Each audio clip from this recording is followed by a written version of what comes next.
Gloire à toi, Seigneur.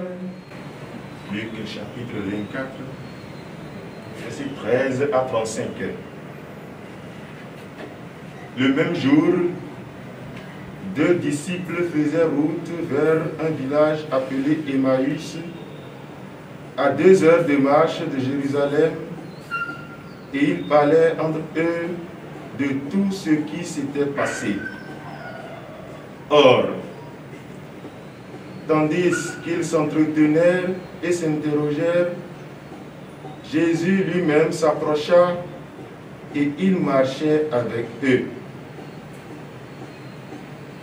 Mais leurs yeux étaient empêchés de le reconnaître. Jésus leur dit: « De quoi discutez-vous en marchant ?» Alors, ils s'arrêtèrent tout tristes.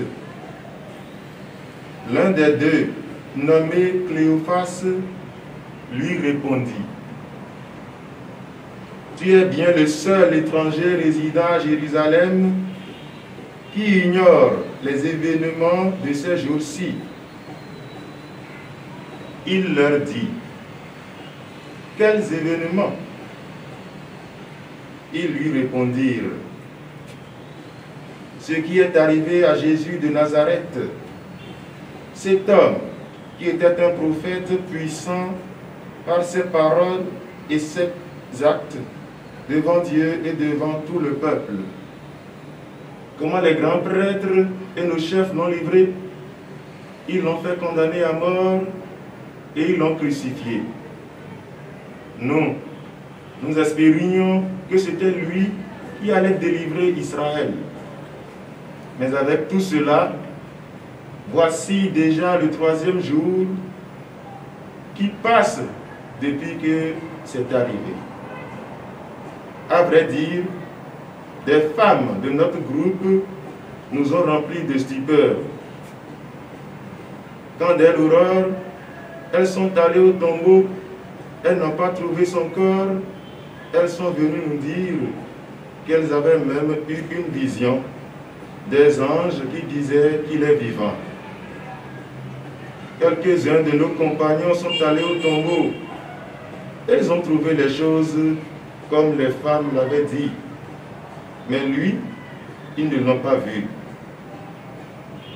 Il leur dit alors: « Esprit sans intelligence, comme votre cœur est lent à croire tout ce que les prophètes ont dit, ne fallait-il pas que le Christ souffrit cela pour entrer dans sa gloire?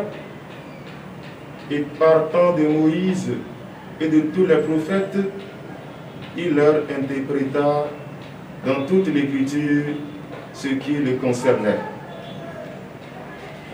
Quand ils approchèrent du village où ils se rendaient, Jésus fit semblant d'aller plus loin.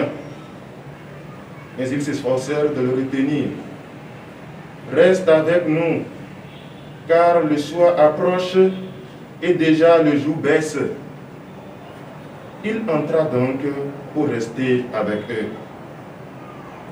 Quand il fut à table avec eux, ayant pris le pain, il prononça la bénédiction et, l'ayant rompu, il le leur donna. Alors, leurs yeux s'ouvrirent et ils le reconnurent, mais il disparut à leur regard.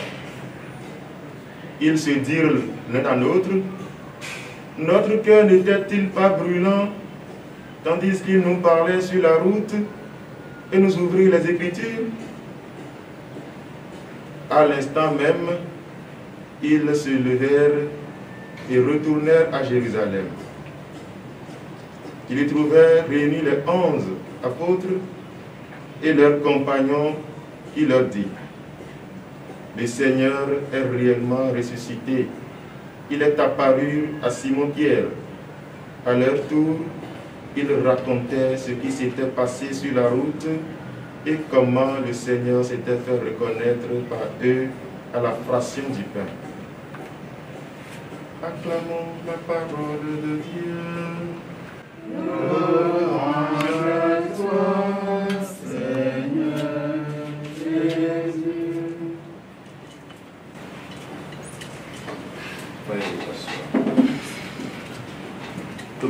retenir les textes de ce jour.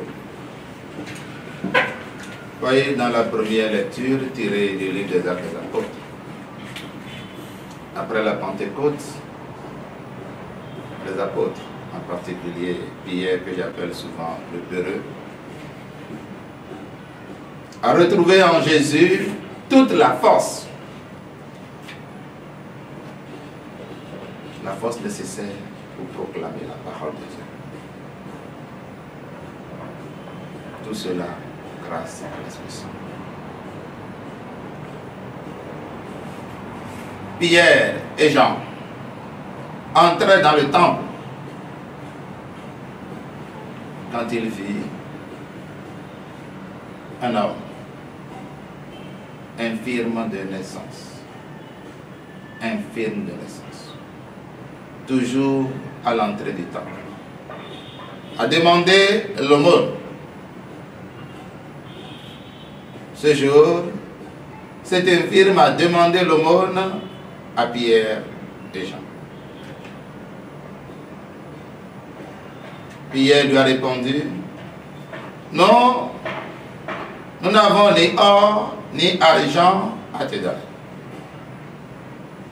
Mais en fait, nous n'avons plus que l'or. Nous voulons t'aider à sortir de ton esclavage, de ton infirmité morale, psychologique, physique. Au nom de Jésus de Nazareth, je te l'ordonne, lève-toi et marche. Et cet infirme de naissance s'est levé et s'est mis à marcher. Jésus est venu, frères et sœurs, pour nous libérer de tout ce qui nous retient captifs, tout ce qui nous empêche de jouir de l'existence, tout ce qui nous empêche de jouir de nos sens, pour que toute notre vie puisse le glorifier. La gloire de Dieu, c'est l'homme vivant. Chers amis, il n'y a pas d'annonce de la bonne nouvelle sans compassion. Notre prédication est la démonstration de la puissance de l'Esprit Saint. Et Pierre vient de démontrer cette puissance de l'Esprit Saint, tout en manifestant la miséricorde, à l'instar de son Maître Jésus-Christ. Rappelez-vous, la multiplication des pains, Jésus qui eut pitié de cette foule, qui était restée 3 jours sans rien prendre, sans rien manger. Jésus qui pleura en face de la dépouille de son ami Lazare. La compassion, la miséricorde. Nous ne saurions, frères et sœurs, réussir notre mission sans vivre les œuvres de miséricorde. C'est à travers l'amour que vous aurez les uns pour les autres que tout le monde saura que vous êtes réellement mes disciples. Cet infirme de naissance guéri s'est mis à louer Dieu. La reconnaissance envers son Créateur pour ses nombreuses merveilles. Apprendre à dire merci à Dieu. Nous aimons demander au Seigneur, et bien souvent il nous exauce. Mais à l'instar de ce lépreux samaritain, revenir dire merci, c'est rare. Manifester notre reconnaissance au Seigneur, c'est rare. Nous devons apprendre cela, chers amis. Venons maintenant à l'évangile. Jésus s'est manifesté à Cléophas et à son ami à travers la fraction du pain. Et il continue de se manifester. Ces 2 amis, tout tristes, marchaient.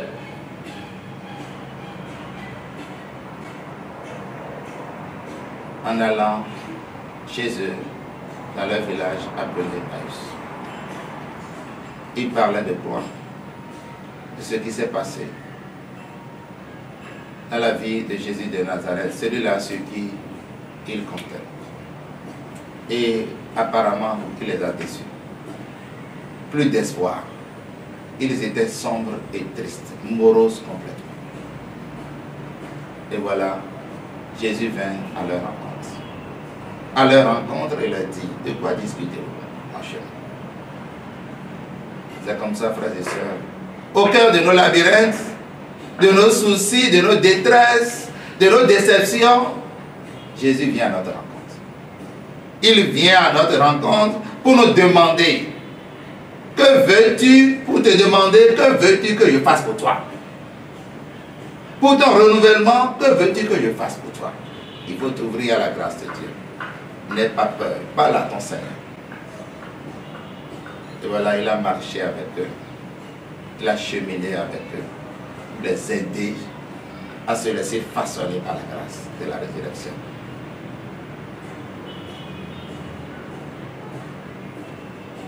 À la fraction du pain, ils le reconnurent, Jésus. Frères et sœurs, je disais au début de la célébration que l'Eucharistie est la source et le sommet de toute vie chrétienne. Et nous sommes appelés à vivre chaque Eucharistie comme la première et la dernière de notre vie. Cela veut dire quoi? Se préparer toujours pour vivre de tout cœur cette prière des prières. Ne venons jamais à l'Eucharistie comme en balade. Non. C'est un lieu par excellence de rencontre avec Jésus. Préparons nos cœurs. Et pour que cette rencontre soit vraiment effective, nous devons nous confesser régulièrement. Pour que notre cœur soit un terrain favorable à la grâce de Dieu. Un terrain fertile, où la grâce de Dieu pourra y féconder correctement.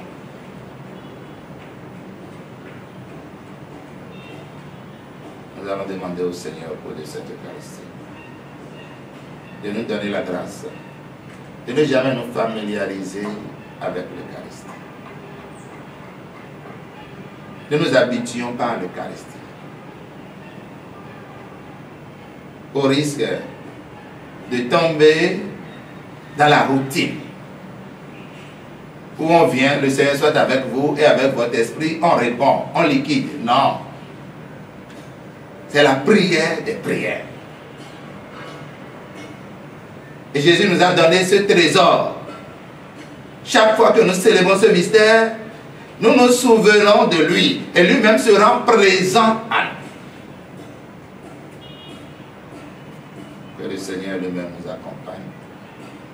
Il ouvre davantage nos yeux pour qu'à chaque Eucharistie, nous puissions le reconnaître, l'aimer et le manifester à nos frères. Le Seigneur soit avec nous.